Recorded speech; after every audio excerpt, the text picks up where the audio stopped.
Continuamos en nuestra serie Encuentros con Jesús. El día de hoy vamos a revisar una historia muy conocida.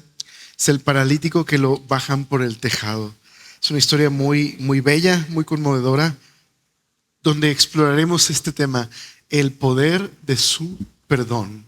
Hemos estado en esta serie, ¿verdad?, sobre estos encuentros con Jesús, y vimos unos encuentros con su persona. Ahora estamos en una sección de encuentros con su poder. Hemos visto el poder de su amor, ¿verdad? Ahora veremos el poder de su perdón. Cuando hablamos de necesidades esenciales, ¿cuál será la necesidad más importante de los seres humanos, verdad? Bueno, Abraham Maslow, ¿verdad?, tenía su pirámide de necesidades importantes para que los seres humanos puedan funcionar y operar con plenitud. Pero ¿será realmente esa la necesidad prioritaria del ser humano? El escritor Stephen Covey, con su libro Los 7 hábitos de la gente altamente efectiva, logró destacar esta frase muy popular: lo principal es mantener lo principal como lo principal. El problema es que eso es lo que no sabemos hacer, mantener lo principal como lo principal. ¿Qué es lo principal? Los seres humanos tenemos la tendencia a enfocarnos en lo físico, en lo emocional, a expensas de lo espiritual. Pero no Jesús. Jesús sabía la prioridad de los seres humanos, y en cada encuentro supo ir hacia lo más importante. Cuando vimos a Jesús con Nicodemo, Nicodemo parecía no tener necesidad. Era famoso, exitoso y un buen teólogo, un buen maestro. Y sin embargo Jesús pudo decirle: tienes una gran necesidad, necesitas nacer de nuevo, Nicodemo. Y la mujer samaritana, ¿verdad?, que le hubiera encantado que la oferta de Jesús fuera literalmente un pozo con agua infinita. Pero Jesús solo quería llevarla a algo mucho más profundo, a su necesidad de ser saciada con agua interior. De la misma manera, estos amigos que llevarán al paralítico con Jesús, convencidos que lo que su amigo necesita es volver a caminar. Y ellos están convencidos que la persona correcta es Jesús. Es quien puede salvar a su amigo. Han visto al leproso ser sanado. Han visto al endemoniado ser liberado. Jesús puede devolverle la vida a su amigo. Y sin embargo, Jesús nos enseña a través de esta historia que la necesidad física del paralítico no era lo más importante. Es más, Jesús lo primero que hace no es sanarlo, sino decirle: ten ánimo, hijo, tus pecados te son perdonados. ¿Por qué haría algo así Jesús? Hoy descubriremos cómo la necesidad más importante que tú y yo tenemos es el experimentar el poder de su perdón.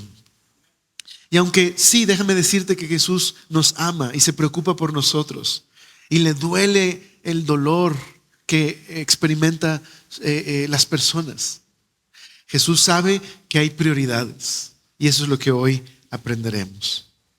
Pero, ¿qué te parece si oramos? Padre Celestial, gracias por este tiempo que tú nos regalas para abrir tu palabra, para aprender a través de este encuentro del poder del perdón que solo tú nos puedes dar, Señor. Y cómo eso puede transformar nuestra vida y nuestra manera de ver a los demás. Gracias, Señor, porque tú nos ofreces este perdón gratuito, aunque te fue costoso. Gracias, Señor. Ponemos nuestras vidas en tus manos esta tarde. Amén. ¿Qué les parece si vemos un pequeño video? Me parece que sería muy pertinente de esta escena tan bonita. Ver un pequeño video, 2 minutos, y entramos en el texto, ¿vale? Unos días después, cuando Jesús entró de nuevo en Capernaum, corrió la voz de que estaba en casa. Se aglomeraron tantos que ya no quedaba sitio ni siquiera frente a la puerta, mientras él les predicaba la palabra. Entonces llegaron 4 hombres que le llevaban un paralítico.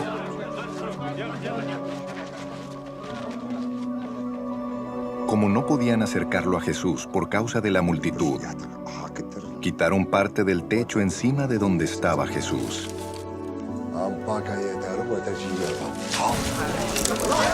Y luego de hacer una abertura, bajaron la camilla en la que estaba acostado el paralítico.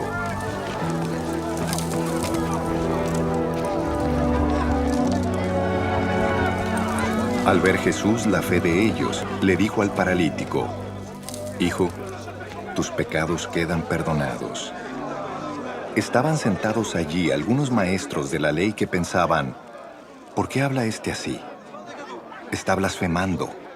¿Quién puede perdonar pecados sino solo Dios? En ese mismo instante supo Jesús en su espíritu que esto era lo que estaban pensando. ¿Por qué razonan así? Les dijo: ¿qué es más fácil? ¿Decirle al paralítico: tus pecados son perdonados? ¿O decirle: levántate, toma tu camilla y anda? Pues para que sepan que el Hijo del Hombre tiene autoridad en la tierra para perdonar pecados. Se dirigió entonces al paralítico: a ti te digo, levántate, toma tu camilla y vete a tu casa.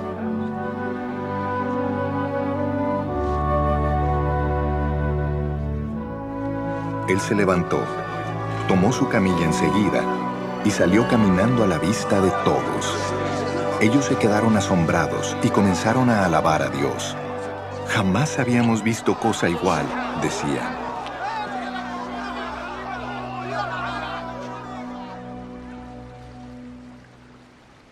Historia, ¿verdad?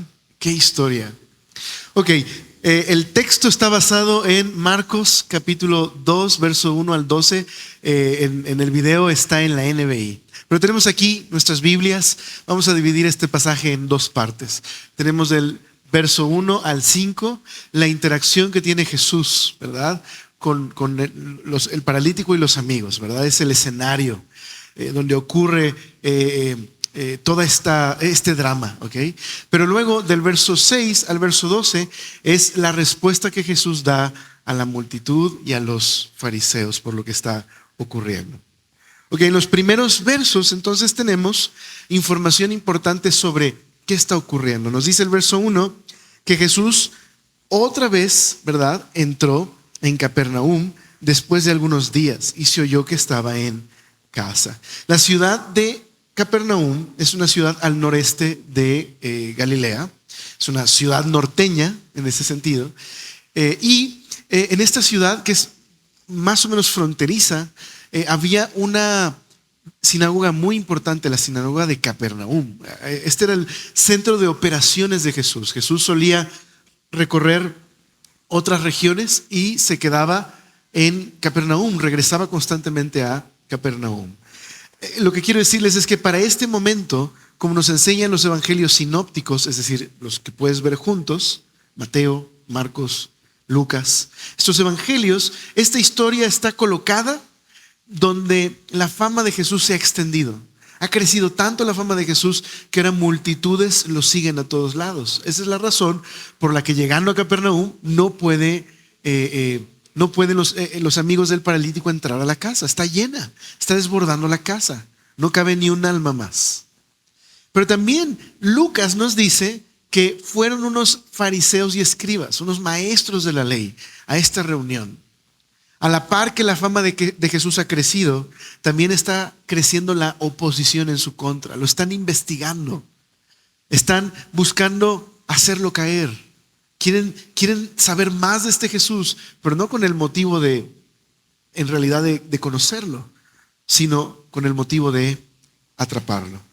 Entonces todo esto está sucediendo. La casa está llena. Jesús está enseñando. Dice el verso 2, enseñando, predicando la palabra. ¿Qué les predicaba? Acerca del reino de Dios. Ese era el mensaje de Jesús. Hablaba del reino de Dios. Y mientras eso está ocurriendo, tienes afuera a 4 amigos con un hombre paralítico, desesperados, creyendo que Jesús es, firmemente creyendo, la única solución para su amigo y dispuestos a hacer lo que sea. Ahora, la situación de este amigo era desesperada. Si el día de hoy hay enfermedades que pueden causar una situación económica desgastante, hay enfermedades que nos aíslan de los demás, ¿verdad? Porque es difícil cuidar a una persona enferma. Es difícil. Aún así, tenemos el día de hoy, en nuestro tiempo, tenemos programas de ayuda, tenemos sistemas de salud. En el tiempo de Jesús no había nada de esto. Si tú eras una persona que estabas paralizada, si no tenías familia o amigos que cuidaran de ti, no solo ibas a mendigar toda tu vida, simplemente cosas como detalles de higiene, de salud. ¿Quién te bañaría? ¿Quién te llevaría el alimento? ¿Quién curaría tus heridas? Estarías completamente solo. Es más, es muy probable que este hombre no sea realmente paralítico, sino cuadraplégico, es decir, que solo tiene movilidad del cuello. Es una situación desesperada. Así que socialmente ya era muy difícil para él la vida, ya era una tragedia, ya era difícil. Y no solamente tenía que enfrentar esta situación, tenía que cargar con el estigma, un estigma de la sociedad que veían en las personas que enfrentaban algún tipo de enfermedad como esta, un castigo divino. Él ya cargaba con el dolor de su enfermedad y aparte con el que la gente pensara que su condición era causada por su pecado. Es difícil, ¿verdad? La vida para esta persona. Pero tiene buenos 4 amigos que le quieren llevar a Jesús. Eso es algo muy, muy bello que hablaremos de esto más adelante. Ahora, ¿es verdad que la enfermedad es un castigo de Dios? Bueno, déjame decirte algo. En el Nuevo Testamento, algunas enfermedades están vinculadas a algún tipo de estilo de vida pecaminoso. Por ejemplo, otro paralítico. En Juan capítulo 5 se nos dice que había un hombre paralizado que llevaba 40 años, 38 años tratando de entrar a un estanque que había ahí, el estanque de Bethesda. Y no podía. Creía que eso le iba a brindar sanidad. Cuando Jesús pasó por ahí y lo vio, lo sanó. Y más adelante, cuando este hombre se encontró con Jesús, Jesús le dijo las siguientes palabras: vete, no peques más. Quizás la condición de este hombre había sido causada por algún estilo de vida pecaminoso, alguna enfermedad que contrajo por causa de un estilo de vida pecaminoso. Es probable, no lo dice así el texto, pero es muy, muy probable. Entonces, algunas enfermedades en la Biblia, algunas enfermedades fueron una disciplina o una consecuencia, pero no son todas las enfermedades, ni siquiera la mayoría de las enfermedades que aparecen en el Nuevo Testamento. De hecho, el propio Jesús insistió en quitar del corazón de sus discípulos la idea de que fácilmente, ¿verdad?, vinculamos el pecado con las tragedias personales. Un castigo divino con las tragedias personales. En esa ocasión, Jesús iba caminando cuando había un hombre ciego de nacimiento mendigando. A lo que los discípulos le preguntaron a Jesús, intrigados, tratando de explicar ¿qué llevaría a que Dios permitiera que una persona sufriera algo tan terrible como la enfermedad de este hombre?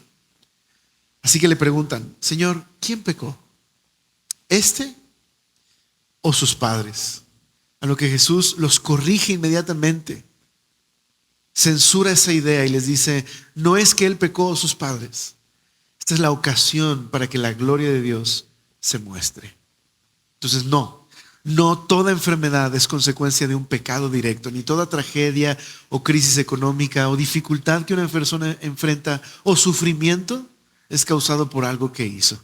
Pero somos muy dados, ¿verdad?, a la teología de los amigos de Job. Si vemos a alguien sufriendo mucho, a veces concluimos, quizás está pagando por algo que hizo, ¿verdad? No le puede ir tan mal a alguien a menos que esté pagando lo que hizo, pero eso no es lo que enseña la Biblia. Ahora, aunque la enfermedad no es directamente, la mayoría de las veces no es directamente causada por un pecado personal, lo que sí es verdad es que la enfermedad es causa del pecado en general. Vivimos en un mundo marcado por el pecado y la maldición, y eso ha traído enfermedad, separación, sufrimiento, tragedias, dolor. Esa es la consecuencia de haberle dado la espalda a Dios y de vivir una vida de rebelión como seres humanos, definiendo el bien y el mal a expensas de los demás por nosotros mismos. Entonces, en ese sentido, la enfermedad de manera general sí es una causa de vivir en un mundo roto. Pero precisamente de eso trata esta historia. La historia de cómo Dios envió a su Hijo para resolver el principal problema que tenemos como seres humanos. Él vino como un Salvador. Así que no le pueden, no les dan paso para llevar a su amigo con Jesús. Así que sus amigos tienen que ingeniárselas. ¿Qué hacen? Bueno, dice el verso 4 que descubrieron el techo donde estaban, haciendo una abertura, bajaron el lecho en el que yacía el paralítico. ¿Lo puedes imaginar por un momento que, no sé, yo esté enseñando y que empiece a caer tierra del techo y empecemos ¿qué está pasando aquí? ¿No? Probablemente pensaríamos, está temblando o algo así, ¿verdad? Pero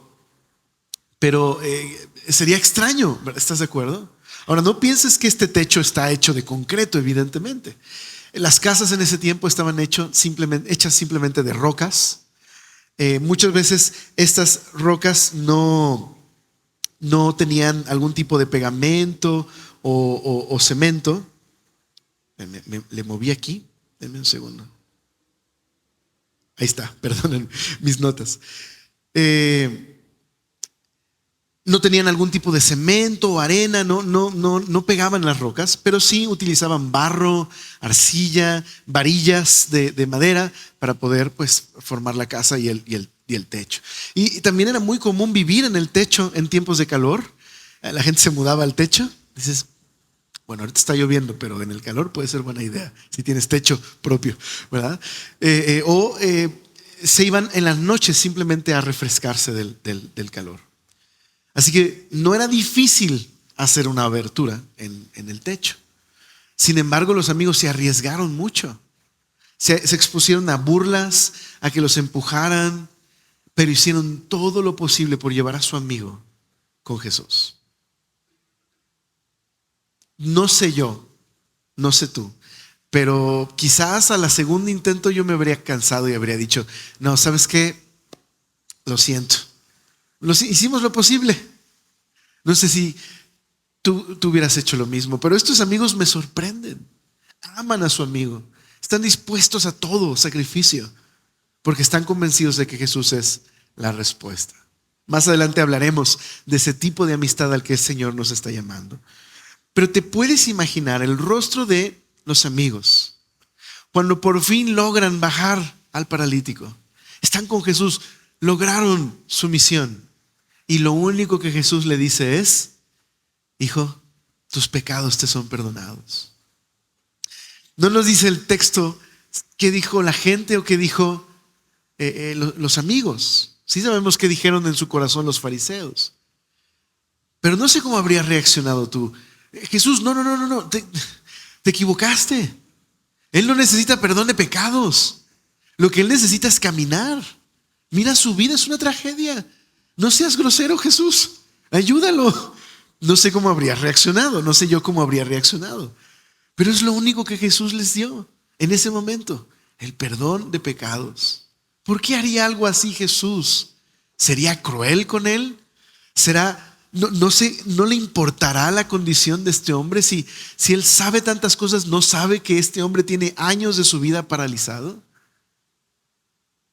¿O será que Jesús precisamente ama a este hombre y tiene un plan para él? Y hay una prioridad. Jesús sí sabe tener lo principal como lo principal. Y él aborda la necesidad más importante del paralítico: su corazón. Es como si Jesús dijera, hijo, el problema no es que tus piernas estén paralizadas. El problema es que tu corazón está paralizado. Necesitas una relación conmigo. Es como si Jesús le dijera, yo no vine simplemente a hacer milagros. Yo vine a ser tu Salvador. Entonces el milagro más grande, ¿verdad?, que Jesús está haciendo en este momento es la sanidad interior. En ese sentido, el perdón de pecados. Ahora, qué interesante que al final, ¿notaste a alguien gritando y celebrando esto? Nadie, ¿verdad? Cuando Jesús sana al paralítico, la multitud que solamente ha seguido a Jesús por las señales que ve, celebran. Pero nadie dijo, hey, Él vino a perdonar pecados, Él es el Redentor. Nadie estaba celebrando eso. Eso nos enseña algo muy interesante acerca de nuestra condición como seres humanos. Queremos un Dios que sea nuestro Salvador temporal, que arregle nuestros problemas, pero no siempre queremos a un Señor que limpie nuestros pecados. Pero más adelante hablamos de eso, sigamos adelante. Entonces este hombre tiene este problema, Jesús le da perdón de pecados. Seguramente este hombre sabe lo que en su interior ha ocurrido y sabe lo que Jesús le está ofreciendo. Pero entonces oímos la voz de los religiosos. Los que están ahí no porque quieran conocer a Jesús, lo que quieren es atrapar a Jesús. Tienen envidia y celos. Están ahí por la razón equivocada. Mira lo que dice entonces el verso número 6. Estaban allí sentados algunos de los escribas, los cuales cavilaban en sus corazones. ¿Por qué habla este así? Blasfemias dice. ¿Quién puede perdonar pecados sino solo Dios? Y conociendo luego Jesús en su espíritu, que cavilaban de esta manera dentro de sí mismos, les dijo: ¿por qué caviláis así en vuestros corazones? ¿Qué es más fácil? Decir al paralítico: ¿tus pecados te son perdonados? O decirle: levántate, toma tu lecho y anda. Pues para que sepáis que el Hijo del Hombre tiene potestad en la tierra para perdonar pecados, dijo el paralítico: a ti te digo, levántate, toma tu lecho y vete a tu casa. Qué interesante manera de abordar Jesús el problema. Ellos están cuestionando a Jesús en su interior, pero Jesús conoce lo que hay en nuestros corazones. Nada le es oculto. Él sabe lo que hay en nosotros. Y Jesús sabía lo que había en el corazón de estos religiosos. Hey, ni siquiera se han preocupado por el hombre que está ahí. Lo único que ellos escucharon fue blasfemia. ¿Quién es este hombre? Y no se han puesto a pensar, ¿y si realmente es quien dice ser?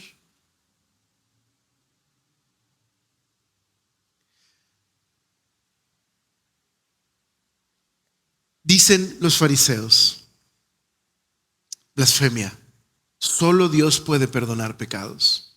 Una pregunta, ¿están mintiendo o están diciendo la verdad? ¿Están diciendo la verdad?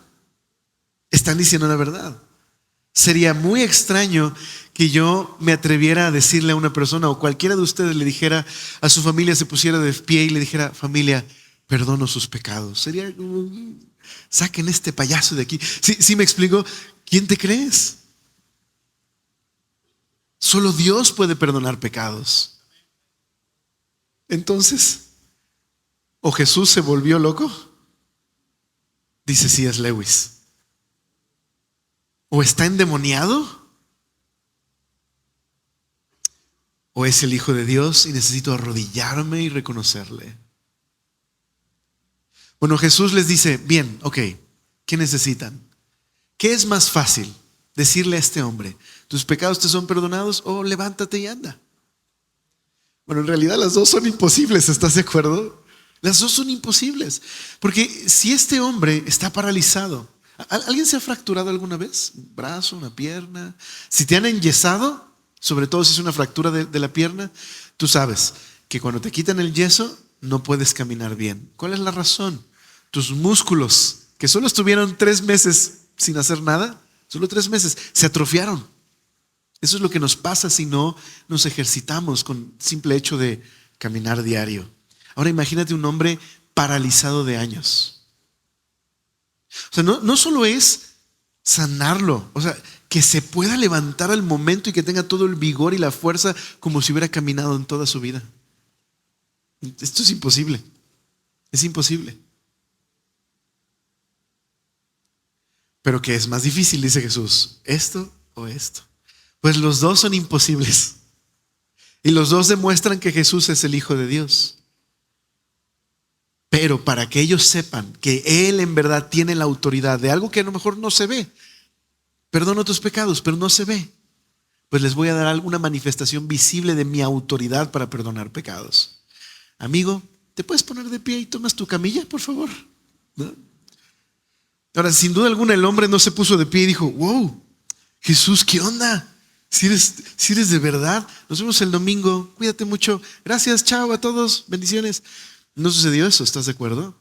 Este hombre, estoy seguro, no paró de llorar y de besar a Jesús y de abrazarse a sus amigos y de abrazar al otro y de volver a llorar. Había sido restaurado. Pero ese no era el milagro más grande. El milagro más grande es que Dios había perdonado su maldad, lo que le estorba y le impide tener una relación con Dios, lo que le condena. Si Jesús solamente hubiera sanado a este hombre, un día él iba a perder la movilidad de nuevo, como todos nosotros.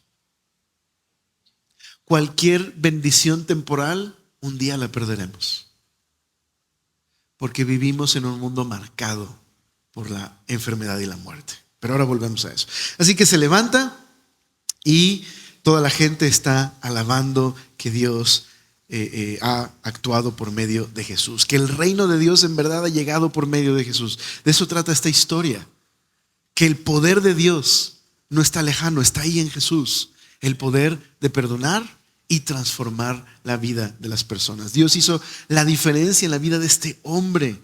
Este encuentro con Jesús cambió completamente su vida. Entonces yo encuentro en esta historia dos aplicaciones importantes para nosotros. Dice el pastor Skip Heitzig que esta historia nos habla de nuestra relación horizontal, vertical con Dios y nuestra relación horizontal con otras personas. En cuanto a nuestra relación vertical, lo primero que Jesús hizo no fue sanarlo, sino perdonarlo. Porque ser sanado no era lo más importante, sino tener una relación nueva con Dios. Dice el pastor Skip Heitzig que en una catedral en Italia, es una catedral que tiene 3 entradas. Y hay una entrada donde hay una inscripción en el techo que dice: todo lo que te agrada solo es por un momento. Y en la otra entrada dice: todo lo que te preocupa solo es por un momento. Pero en el centro, la entrada principal, dice: nada es más importante excepto lo eterno. Y eso es lo que Jesús estaba trayendo a este hombre. Por eso era su prioridad, salvar su alma. Y a veces nosotros pasamos eso de vista, ¿verdad? No nos damos cuenta que lo que necesitamos realmente no es salvación de nuestros problemas temporales. Necesitamos al Salvador en nuestra vida. Necesitamos al Salvador. El verdadero problema del hombre es el pecado. Y toda la historia humana marcada por el pecado es una historia de tragedia, dolor y enfermedad. Porque nos hemos separado de Dios. Por eso Dios envió un Salvador. No nos envió un psicólogo porque nuestros problemas no son meramente emocionales. Ni un nutriólogo porque nuestro problema no es entrarle a... ¿Cómo se llaman? Encontré el otro día unas nutrigordas, así les decían. Ese no es nuestro problema, aunque sea una delicia, ¿verdad? No tenemos un problema de nutrición, aunque no nos alimentemos bien. No nos envió un educador porque lo único que necesitamos es simplemente reglas morales. Nos envió un Salvador porque nuestro problema es el pecado. ¿Y qué es el pecado? Esto es lo más importante de esta historia, que el pecado no son cosas malas que hacemos. Evidentemente, el pecado son acciones también, pero no es simplemente las cosas malas que hacemos. Por eso en la Biblia el pecado se explica a través de distintas palabras. Una de estas palabras significa torcido. El pecado significa que estamos torcidos, que distorsionamos el bien y el mal a nuestra conveniencia, que muchas de nuestras acciones son perversas. Hay otra palabra que dice que el pecado es rebelión, es una transgresión, es cruzar una línea. Es hacer lo que está establecido que no debemos hacer y hacerlo deliberadamente. Pero la palabra más común para pecado significa no alcanzar la meta, no llegar a la meta. Porque en la Biblia tú y yo fuimos creados con una meta: amar a Dios con todo nuestro corazón, con toda nuestra alma, con todas nuestras fuerzas, y amar a nuestro prójimo como a nosotros mismos. La historia de la Biblia es la historia nuestra, seres humanos que hemos fracasado miserablemente en cumplir la meta por la que hemos sido llamados. Hemos fallado en amar a Dios y fallamos en amar a los demás. El pecado es una condición. Somos pecadores. Ese es nuestro problema. Y el pecado es tan terrible que nos ciega a nuestro pecado. No nos permite ver el problema de nuestro orgullo. No nos permite ver el dolor que causamos en la vida de otros. De pronto vemos las noticias y vemos lo que está pasando con las guerras. Nos asombramos y decimos, pero mira, ¿no ven todo el dolor que se causa? Pero las guerras, dice Santiago, no comienzan con un mandatario. Comienzan en el corazón. Ahí nacen las guerras. Esa es la razón por la que existe el conflicto humano. Traemos mucho dolor y nos traen mucho dolor. Esa es nuestra historia. Jesús vino a resolver ese problema porque es el más importante. Ahora, por favor, no me malentiendas. Yo entiendo lo que significa vivir con una enfermedad y no imagino el dolor de muchos de ustedes que tienen una enfermedad crónica. Es difícil vivir con dolor. Es muy duro. Uno se levanta, ¿verdad?, para recordarse nada más que su cuerpo le duele. Es duro. Pero nuestra mayor necesidad en esta vida no es la sanidad física. Un día, porque Jesús vino, ¿ok? Porque Jesús vino. Un día Él va a acabar con toda enfermedad. Pero esta historia nos enseña nuestra necesidad primero de una relación con Él, ¿verdad? Esto es muy importante. Verás, cuando Jesús dijo, ¿qué es más difícil, decirle esto o hacer esto? Las dos eran imposibles para un humano. Solo Dios puede sanar y perdonar de esa manera. Pero perdonar pecados le iba a costar todo a Jesús. Todo absolutamente le iba a costar a Jesús en ese momento. Cuando Jesús sanó a ese hombre y dijo, tus pecados te son perdonados, Jesús comenzó un camino hacia la cruz. Un camino en que los líderes serían hostiles a Jesús y que terminarían crucificándolo. Le costaría todo a Jesús. Por eso, no sé si notaste que Jesús usó un título en el verso número 10, se hizo llamar el Hijo del Hombre. ¿Lo notaste? ¿Por qué se hace llamar estos dos conceptos? Hijo de hombre con autoridad para perdonar. Porque en el Antiguo Testamento hay una figura, en un capítulo muy importante de la Biblia, Daniel capítulo 7, hay una figura llamada el Hijo del Hombre.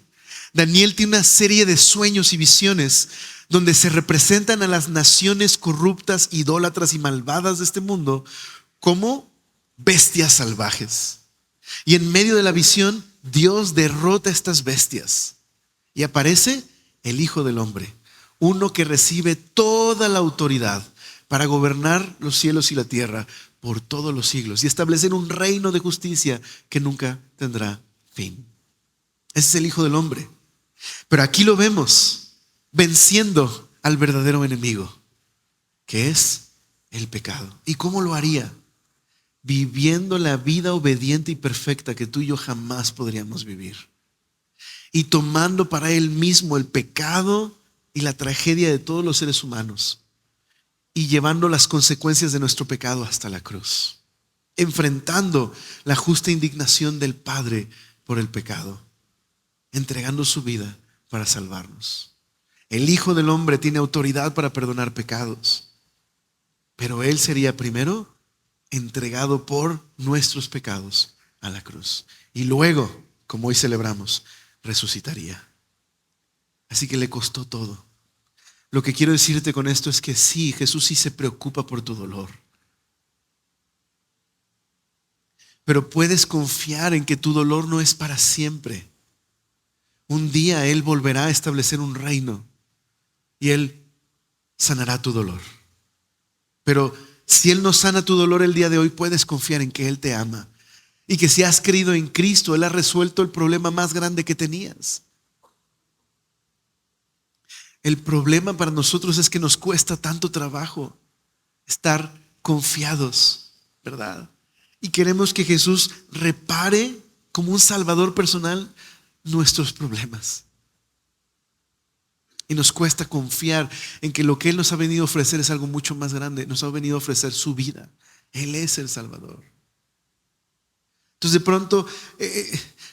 de pronto está alguien afligido. Por favor, ora para que Jesús restaure mi matrimonio. Pero ¿ya restauró tu vida? Porque ¿para qué va a restaurar tu matrimonio si no has experimentado su perdón y su gracia en tu vida? De pronto me he topado con eso, con personas que dicen, sí, ok, luego oro, pero ora para que Dios arregle mi matrimonio. Quieren a Jesús como un salvador personal, en ese sentido, de arreglar sus problemas. Señor, si tan solo me dieras el trabajo de mi vida, sería feliz. Si tan solo me dieras la esposa o el esposo que imagino, sería feliz. Si tan solo mi vida fuera así, sería feliz. ¿No crees cuántas veces el paralítico se imaginó si volviera a caminar podría ser tan feliz? Pero aun si Jesús no lo hubiera sanado ese día, este hombre habría experimentado lo más glorioso, que Dios mismo le diga, eres libre. No hay una barrera entre tú y yo. He perdonado tus pecados. Me atrevo a decir que el 90% de nuestras angustias se debe a que han pecado contra nosotros o hemos pecado. Y qué liberador es experimentar el perdón del Señor. Mi hijo nació prematuro, estuvo 8 meses en la NICU, como dicen. Y bueno, pues evidentemente uno se imagina cosas, ¿verdad? Entonces me imaginaba orando y dando gracias porque no murió. Y me imaginaba en su funeral, ¿verdad? Escogiendo pues la cajita donde iba a estar. Y pues es difícil no imaginarse cosas, ¿verdad? Imaginarse qué va a suceder, porque las dos posibilidades eran reales. Mi hijo podía morir, podía vivir. Pero escuché la enseñanza del pastor Greg Laurie de la iglesia Harvest. Él es evangelista y murió su hijo mayor. No recuerdo bien la edad de su hijo, pero dejó una esposa y una niña. Y él decía que cuando le preguntaban, Greg, ¿no te sientes enojado con Dios? Que él decía, ¿cómo podría estar enojado si está en los brazos de mi Salvador? Mi hijo está en los brazos de mi Salvador. Él perdonó sus pecados, Él rescató su vida. No lo puedo ver y me duele mucho. Pero no estoy molesto porque mi hijo está seguro. Sé que lo volveré a ver. Eso es lo que quiero decirte. Jesús vino a resolver algo mucho más importante y te ha dado todo lo que necesitas, el poder de su perdón. Y este perdón no solo te libera de la culpa, te permite perdonar a otros que a lo mejor han pecado contra ti y que los tenemos atravesados.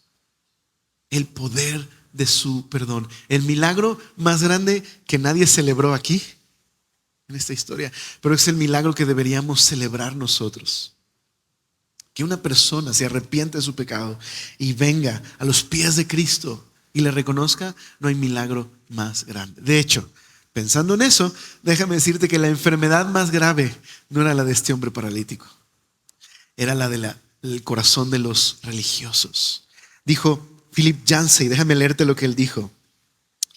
Philip Yancey, hablando acerca de el pecado y la religiosidad, él dijo así: Jesús nunca se encontró con una enfermedad que no pudiera curar, una situación de nacimiento que él no pudiera revertir, un demonio que no pudiera exorcizar, pero sí encontró escépticos a los que no pudo convencer y pecadores que no se quisieron convertir. No hay enfermedad más terrible, familia, que el orgullo.